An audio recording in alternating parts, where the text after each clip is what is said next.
Le couple de retraités habite dans un petit appartement de cette cité de Corbeil-Essonnes.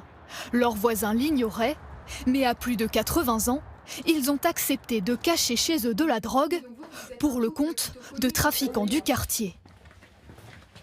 C'est ici que vous cachiez la drogue. Voilà. Et c'est vous-même qui avez amené le sac ici? Bah, à la force, j'allais le chercher. Quand il venait, je savais que c'était lui, il allait dans la cuisine. Et moi, j'allais chercher le sac, bien sûr, pour l'y amener. Et quand il partait, ben, je remettais en place. Plusieurs fois par jour, le trafiquant venait piocher dans le sac, puis découpait les barrettes de cannabis dans la cuisine.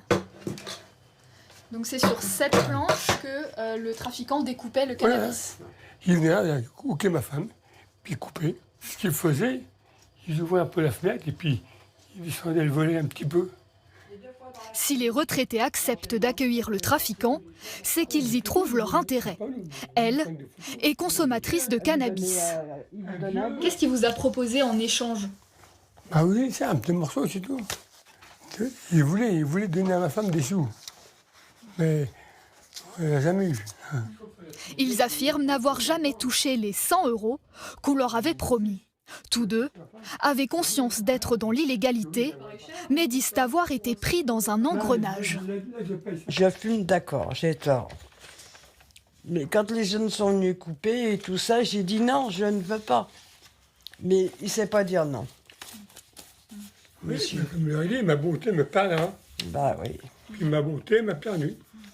Après des semaines de trafic, c'est finalement la police qui débarque chez eux. J'ouvre la porte et c'était des flics. Il m'a dit, ouais, ça sent le toche chez vous. Je n'allais pas lui dire non. Tout de suite, j'ai dit, bah, il est là le sac. Selon le Parisien, les deux retraités viennent d'être condamnés pour détention, usage, cession de stupéfiants à 18 mois de prison avec sursis.